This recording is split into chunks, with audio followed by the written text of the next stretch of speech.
Сайн байцгаана уу? Уна ТV сувгата тавтай морилцгаано. Өнөөдөр та бүхэндээ Солонгосын алдарт Олимпийн медальт тамирчинд тохиолдсон нэгэн лоурийн хүн итгэхэд хэцүү нэг тийм хэргийг ярих гад бэлтгэлээ.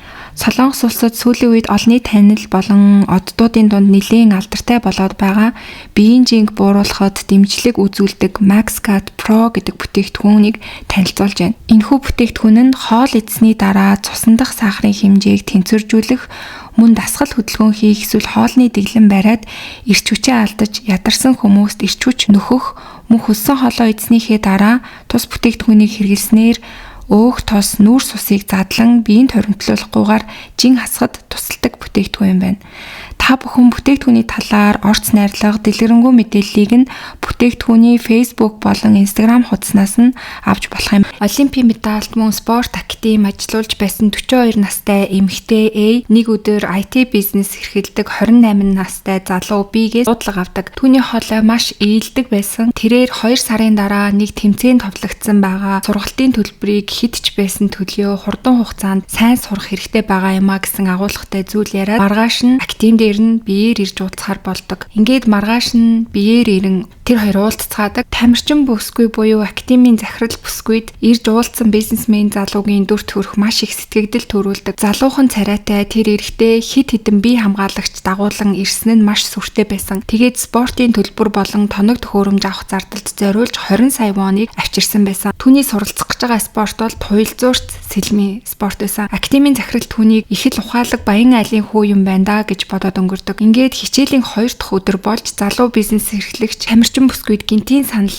тавьдаг. Өөрийнхөө хийж байгаа спорттой холбоотой бизнесийг түүнд танилцуулаад хамтраад хийж үзэхгүй үз гэсэн саналыг тавьдаг. Тэр нь ямар бизнес байсан бэ гэхээр зөвхөн баян чинээлэг хүмүүсийн хүүхдүүдэд спорт заах биш, ёс зүйн боловсрал мөн сэтгэл зүйн зөвлөгөө хүртэл хамтд нь багц олгон сургах тийм хөтөлбөр байсан. Тамирчин бүсгүй энэ саналыг нь шууд л хүлээн авдаг. Яагаад гэвэл энэ саналыг хүлээж авахгүй бол нэхэр тэнэг хэрэг болно гэж бодоод шууд зөвшөөрсөн байгаа. Ялангуяа тэр эмэгтэй өмнө нь шавнырынхаа ажлын байрны асуудалд үргэлж санаа зовдөг байсан болохоор энэ нь түүнд маш том тус олно гэж боддог. Ингээд ердөө 2хан удаа уулзсны дараа тэр хоёр бизнесийн хамтрагчид болохоор шийдцгээсэн. Залуу бизнес эрхлэгчийн яриагаар бол анх академид очисон өдөр бие хамгаалагчийн түүнд захирлаа өнөөдөр уулзах танд багшлах гэж байгаа хүн бол спортын ертөнцид маш алдартай хүн шүү гэж хэлсэн. Бизнес эрхлэгч тэр үгийг нь сонсоод тэгвэл маш их зантай хүн байх таа гэж бодсон. Гэтэл захиралтай боддоор уулзаад үзэхэд маш илдэг найрсаг хүн байсан тул энэ хүнтэй бизнес хийхэд болох юм байна гэсэн итгэл төрсөн гэж түүнд хэлдэг. Бизнес эрхлэгч тэр залуу хэлэхдээ тамирчин бүсгүй буюу академийн захирал бүсгүйтэй анх уулзсан тэр мөчид түүний нүд нь маш үзэсгэлэнтэй санагдаж яг өөрийнх нь мөрөөдлийн эмэгтэй шиг санагдсан гэж байгаа. Түүнийг хараад л энэ эмэгтэйтэй насан туршдаа хамт амьдрмаар байна гэсэн итгэл төрсөн гэж бас ярьдаг. Гэвч тэр захирал тамирчин эмэгтэй хувьд тухайн үед гэрэлсэн эмэгтэй байсан. Тийм болохоор эхэндээ нөхөртэй хүн юм байна гэдгийг нь мэдээд шантарсан ч гэсэндээ ядаж найзанч болов болж хажууд нь хамт бай гэж бодоод дэрэгдэн үлдсэн гэж байгаа. Үнэндээ тэр үед тамирчин бүсгийн нөхөр түүнийг араар тавьснаас болоод ер нь бол гэр бүл салахаар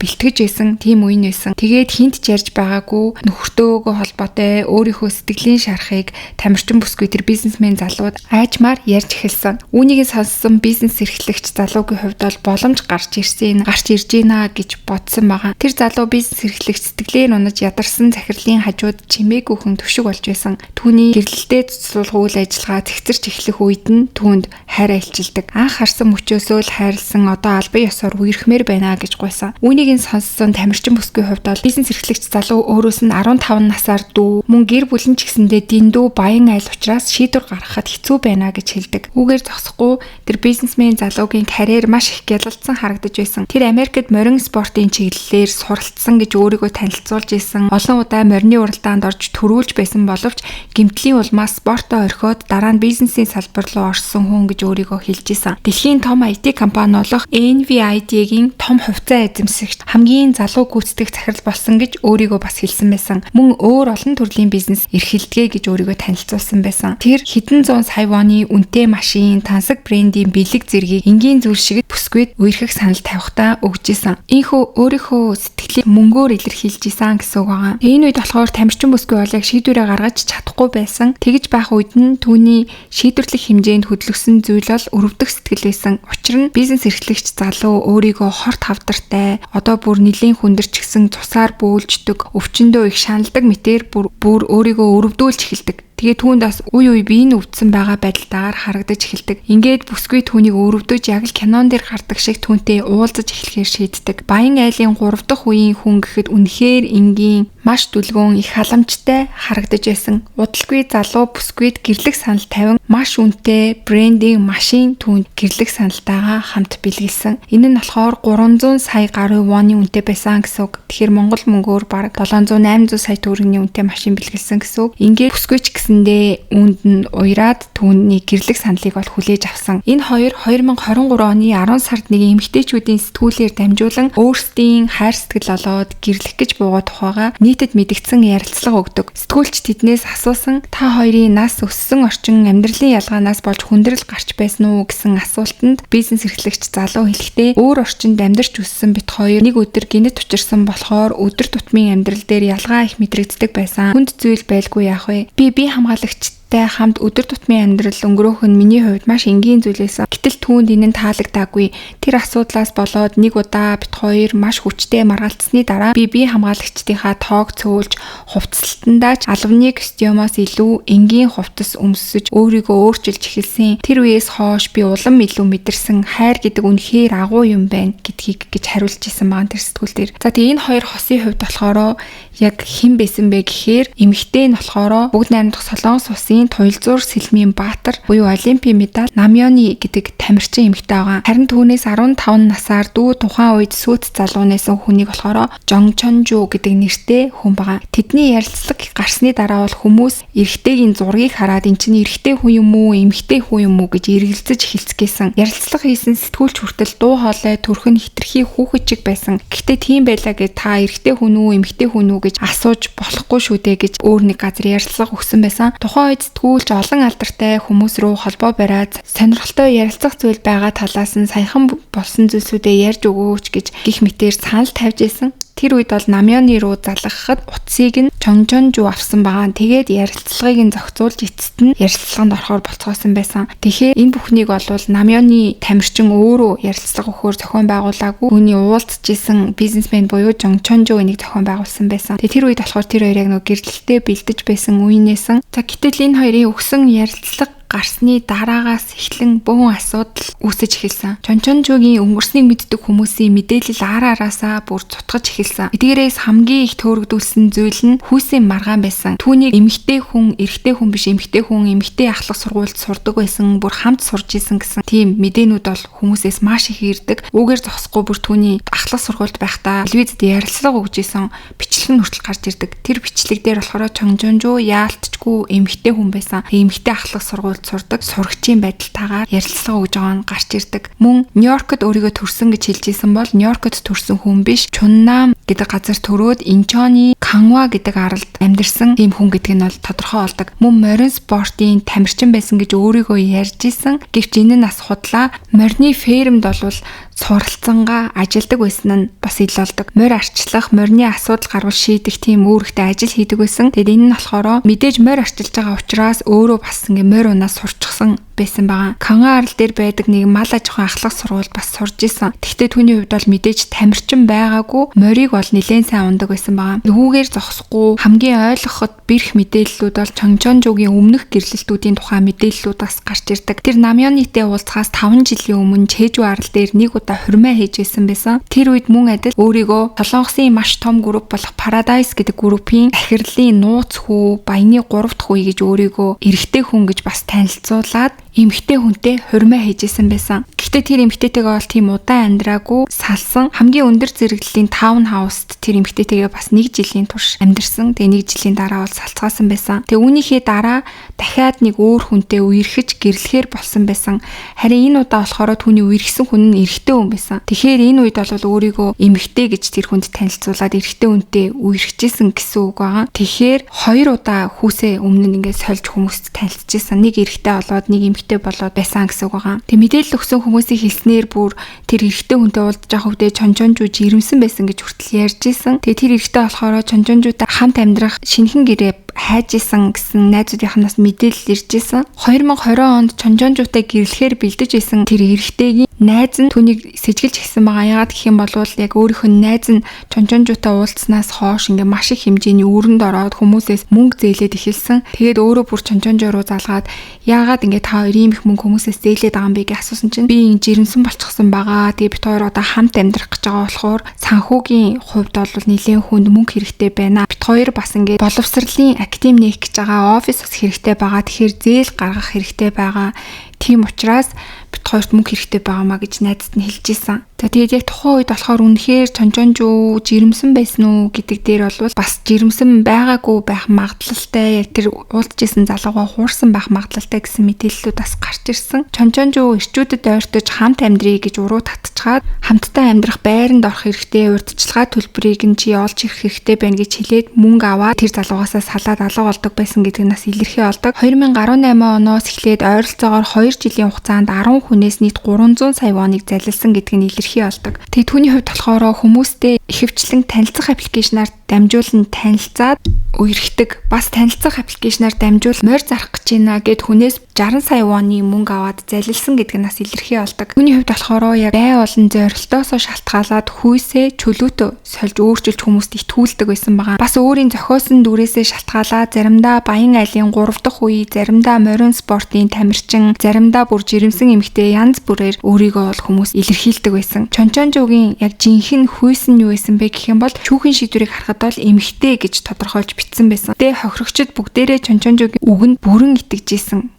Бүгд л Чонжонжууг ярихтаа үнэхээр гаргууд удаан сонсоод байхаар үнийн юм шиг санагдаад хууртахаас өөр аргагүй болж исэн гэж хэлцгээсэн байсан. Тэгээд бүр ачирхалтай нь мэрэгжлийн луурчд хүртэл Чонжонжууд хууртж исэн байгаа. Тэгээд тэрний юу гэх юм бол Чонжонжуу 2020 онд даллингийн хэрэгээр 2 жил 3 сарын ял аваад шоронд орж исэн. Гэвч шоронд нэг өрөөнд байсан хохирогчдын хэлж байгаагаар болохоор Чонжонжуу өөрийгөө жирэмсэн гэж тэр хүмүүст хэлж жүжиглэж бүр итгүүлсэн байгаа. Тийм учраас өрөөнийх нь түүнийг жирэмсэн эмчингээ хүндлээд ямар ч зүйл дэггүй бас албатан хөдөлмөрөөс зайлсхийх эсвэл ийм сайн нөхцлүүдийг түүнд олгож өгч шоронд олвол нэлийн амар тайван байжгаад гарч ирсэн байсан. 2020 оны 3 сард тэнцэнгээр суллагдсан байгаа. Тэр үед ч мөн эмэгтэй дүрээрээ эрчүүдэд ойртож гэрлэлтийн нэрээр мөнгө татсаар л байсан. За ингэж агаад үүнээс хойш 10 сар өнгөрсөн. Эцэст нь Чонжонжуугийн байн бол туйлзуур сэлмийн тамирчин Намёны болж эхэлсэн байгаа. Энэ бүх зүйл илчлэгдсэний дараа болохоор яг Намёны тамирчин Чонжонжууг эмэгтэй гэж бодож исэн үү, эрэгтэй гэж бодож исэн үү гэдэг дээр бол хүмүүс маш их гайхсан. За тэгэхэд болохоор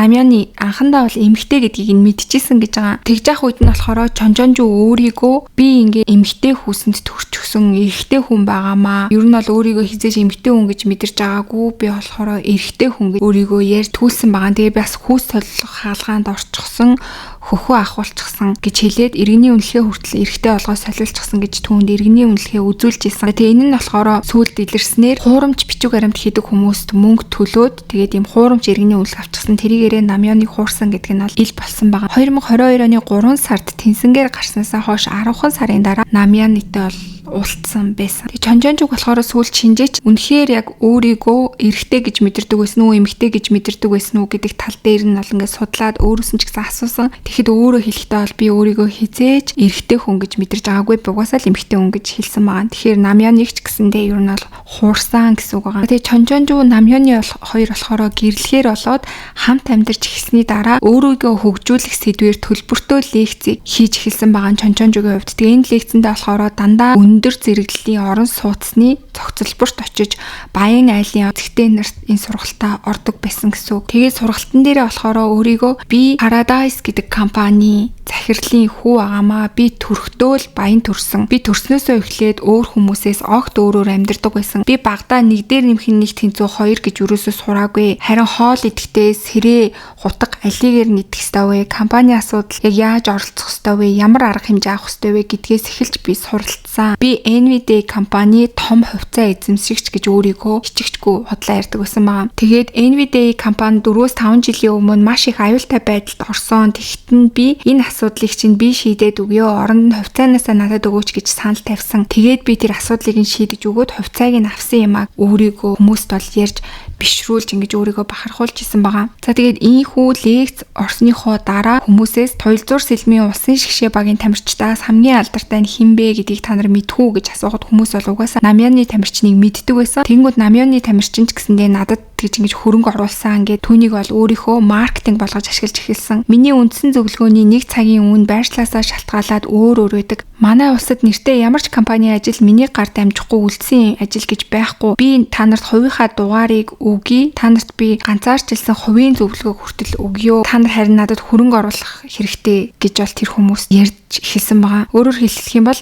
Намёныг өөрийн баячуудыг хуурах хэрэгсэл болгон маркетингд ашиглаж эхэлсэн гэсэн үг байгаа. Түүний хувьд болохоор эхлээд Намёныг хуурахын тулд өөрийгөө түүнд баян гэж итгүүлсэн. Харин дараа нь баян хүмүүсийг хуурахын тулд Намёныг ашиглаж эхэлсэн гэсэн үг болж байгаа. Лекцийн дараа Чончонжүү оролцсон хүмүүстэй илүү дотн харилцаа тогтоож эхлэн Чончонжүү өөрийгөө асар их мөнгөтэй нөлөө бүхий хүн гэж хэлээд үнгүй зөвлөгөө өгнө гэсэн санал тавьдаг байсан. Тэгээд түүний ингэж олон хүмүүстэй танилцаж баян хүмүүсийн хүрээлэлд орж лекц уншиж явж байгаа нь бол аль болох олон хүнээс аль болох их мөнгө салгах стратеги нь болж эхэлсэн. Үнэхээр Намёнытай уулзснаас хойш түүний луврын хэмжээ бол нилээд томорсон. Гэхдээ хохирогчд нь зөвхөн тэр лекцэнд суусан хүмүүс байгаагүй. Чончонжүү Намёнигээс нууцаар түүний танилуд гэр бүлийнхэн бүр туйлзуур сэлмийн академийн эцэг эхчүүдтэй хүртэл ойртсон байсан. Боловсролын платформд хөрөнгө оруулаарай. Миний хөрөнгө оруулсан компанид хөрөнгө оруулаарай. Хувьцаат бус компани хувьцаа байгаа.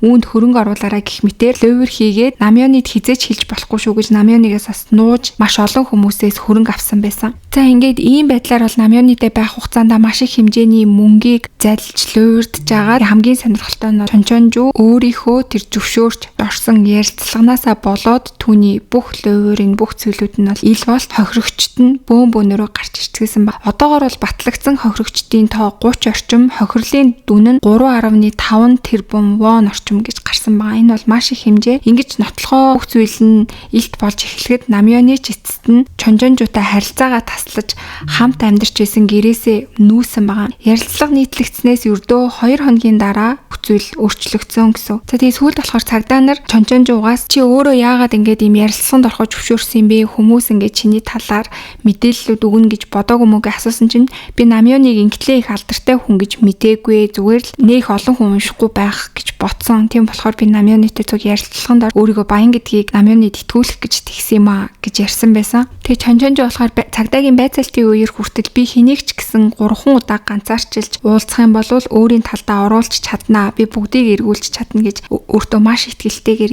ярьж исэн. Бүр өөрийнх нь эсрэг байгаа өмгөөлөгчтэй ч ганцаарчлан уулзахыг хүсэж байна гэж хэлж исэн. За тэгээд эцэст нь шүүхээс Чончонжууд маш их хүнийг луурдсан, маш их хэмжээний мөнгө луурдсан гэдгээр нь 13 жилийн хорих ялыг оноосон. Тэгээд түүн туслаж байсан бие хамгаалагчид 1 жил 6 сарын хорих ялыг хүртэл оноосон. Бие хамгаалагчдаа ч гэсэндээ Чончонжуу өөрийгөө баян гэж итгүүлж хүмүүсээс луурдж авсан мөнгөөрөө цалинжуулаад явдаг байсан гэдэг нь бол тодорхой болсон. Тэгээ Чончонжуугийн хувьд болохоор маш их хэмжээний мөнгөийг луурдсан хэрнээсээ түүний дансанд ямар ч мөнгө байхгүй бүх мөнгөө баян хүн шиг жүжиглэхийн тулд зарцуулаад ингээд дуусгачихсан. Ер нь бол мөнгө цуглуулах гэж лувр хийдэг биш, зүгээр л баян тансаг харагдаж амьдрах гэж мөнгө зарцуулдаг байсан гэдэг нь бол тодорхой болсон. Тэгээд яг нэг лувраараа нөгөө лувраа дараад ч юм уу ингэ явдаг байсан гэдэг нь бол тодорхой болсон. Тэгээд солонгосчуудын хувьд болохоор яг Намёны тамирчныг бол бүр маш их гайхацгааж исэн. Яаж яваад ийм амир луврчин хүнд ингэ хуурдаг бүр нөхрөөсөө салаад нэр хүндийг баран ингэж хууртагдсан юм болоо гэжсэн. Зарим хүмүүс бүр Чончонжуугаас авах ёстой мөнгөө Намёнигээс авах ёстой, энэ хоёр хамтарч лувр хийж исэн юм биш үү гэж хүртэл ярианууд гарч исэн. Гэтэ Намёны бол яг энэ хэрэг дээр хохирогч байсан гэдэг нь бол тодорхой болсон. Гэтэ солонгос хүмүүсийн хандлага бол маш муу болсон учраас Намёныгийн хувьд бол дахиж олонний өмнө тийм баатар шиг олимпийн тамирчин, медальтай, алдартай тамирчин шиг ерөөсөө гарч ирж чадхааргүй болсон. Тэгээ одоогийн байдлаар бол нэлээд чимээгүй амьдарч байгаа юм бэлээ. Харин Чончонжуугийн хувьд бол бас хүмүүсийг хуурах тэр зүйлсүүдээ бол шоронд ч гэсэн хийсээр л байгаа юм шиг. 13 жилийн дараа гарч ирээд яаж амьдрахыг нь таашгүй. Тэгээ түүний хувьд бол зүгээр л яг солонгос кинон дээр гардаг баян айлын хүү шиг амьдрахыг хүсээд тэгээ өөрийнхөө ярьж байгаа бас тэр худлаа зүйлсүүдтэй заримд нь өөрөө итгэчихсэн явж исэн ч байх магадлалтай гэж зарим сэтгэл судлаачид ярьж илээ. За ингээд өнөөдрийн та бүхэнд бэлтгэж хүргэсэн хэрэг маань энд хүрээд өндөрлж гин. За тэгээд энэ хэрэг болвол яг л нэг кино шиг ийм ловрын хэрэг болсон байгаа. Та бүхэн энэ хэргийг сонсоод юу гэж бодож гин, өөртөө төрж байгаа сэтгэлдээ комент хэсэгт бичиж хуваалцаарай. Мөн суваг дээрээ лайк, subscribe дарахаа битгий мартаарай. Удахгүй эргээд дараагийнхаа дугаараар уулзцгаая.